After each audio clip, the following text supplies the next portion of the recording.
Hey guys, welcome to Oni's Space. Oni is speaking, and today I just wanted to cover bases.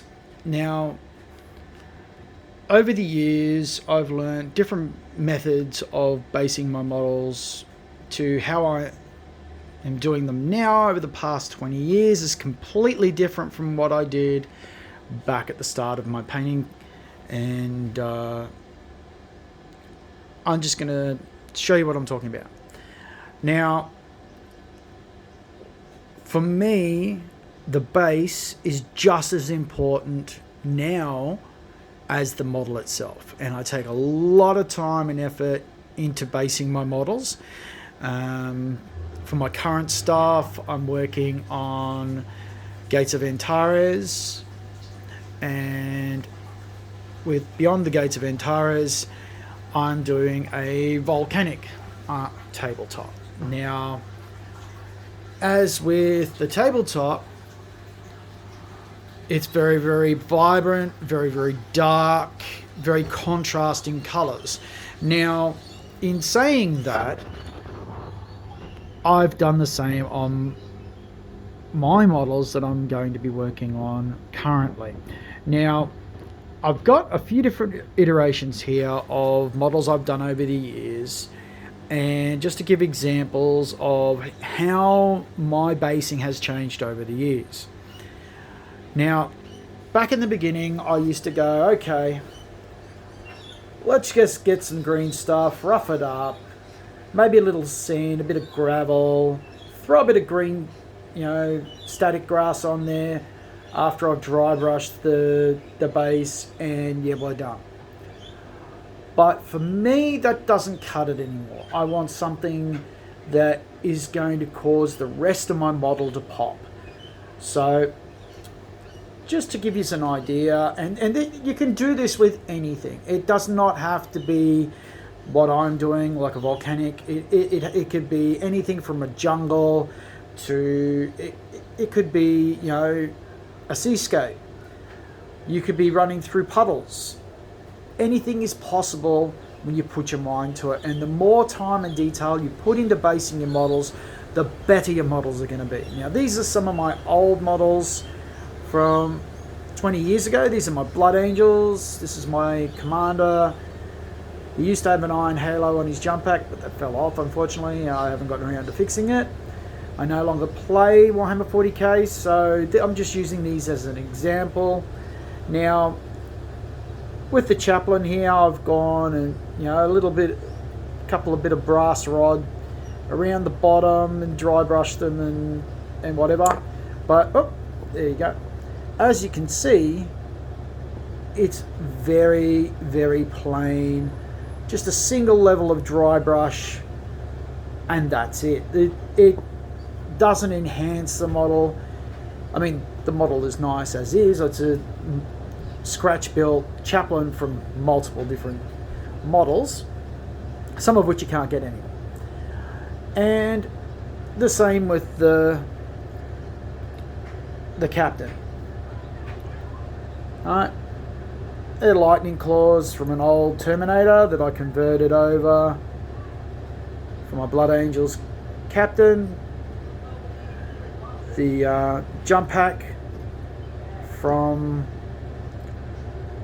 the commander of the Blood Angels. I can't even remember his name now, it's that long ago. And as you can see, it's just sand on the base, glued on, sprayed over, and just dry brush. That is okay when all you want to do is just smash out heaps of models and get them out of the way.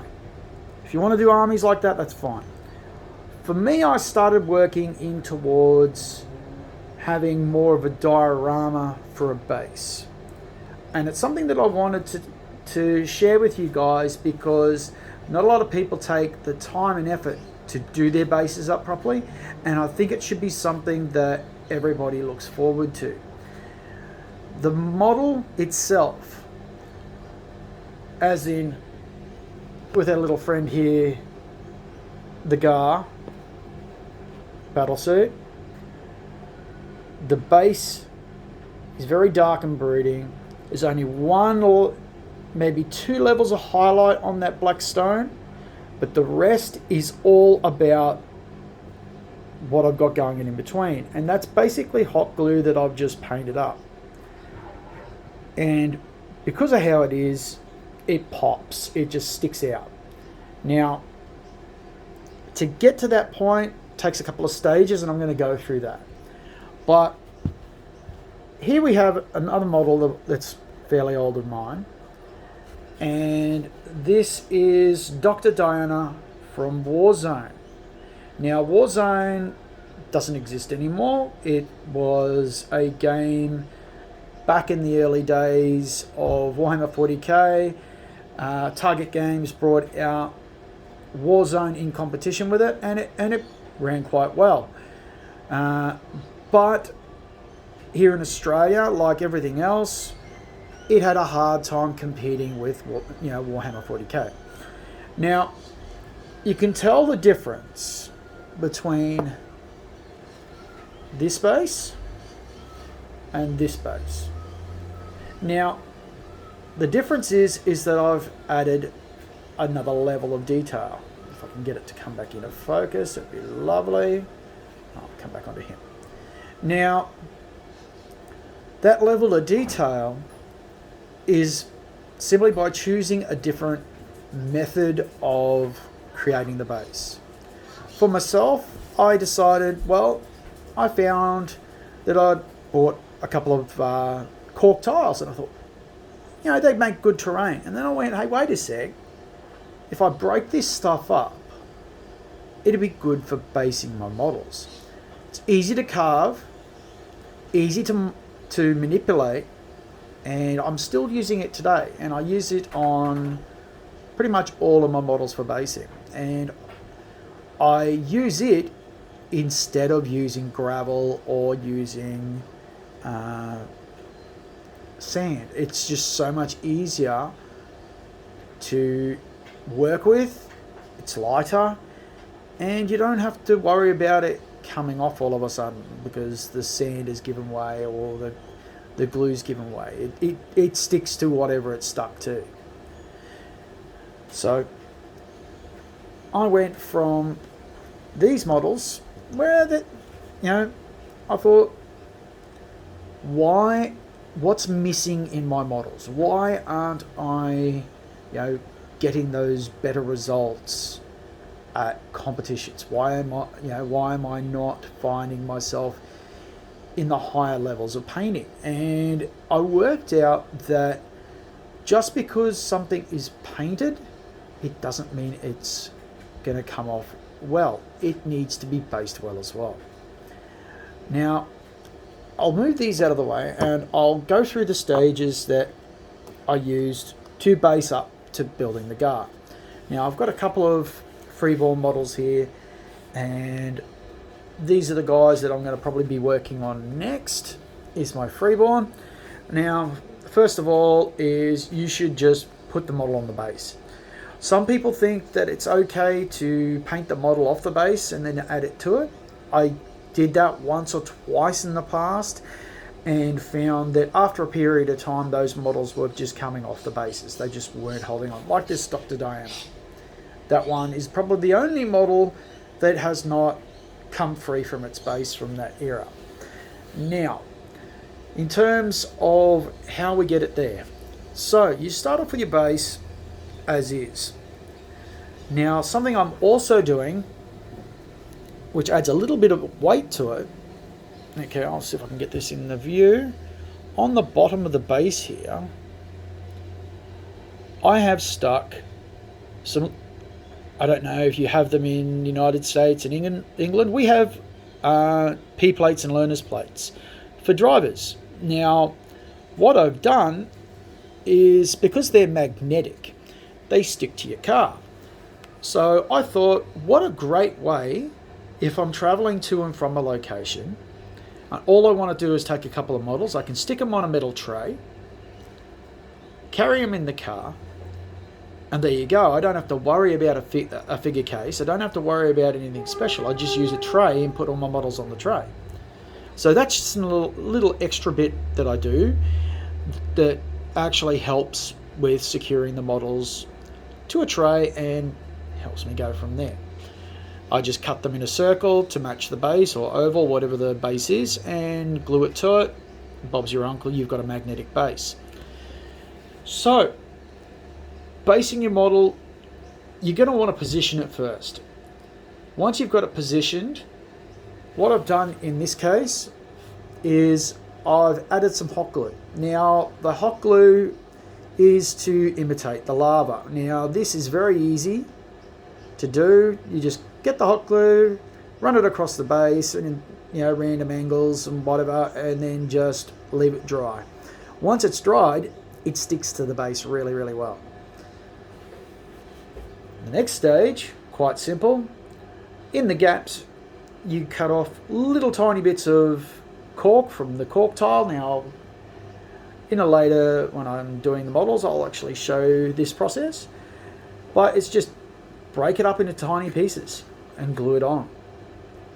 And then just simply paint your model, do your base coat, and then at the end go through your painting stages. Now with this model, I've gone for a very, very just simple black base, and with the actual lava, I've painted the lava and kept it free of the actual rock. The reason is I want it to look like the lava is popping up out of the rock that they're walking on. So they're basically walking on broken ground. And that's the effect I want.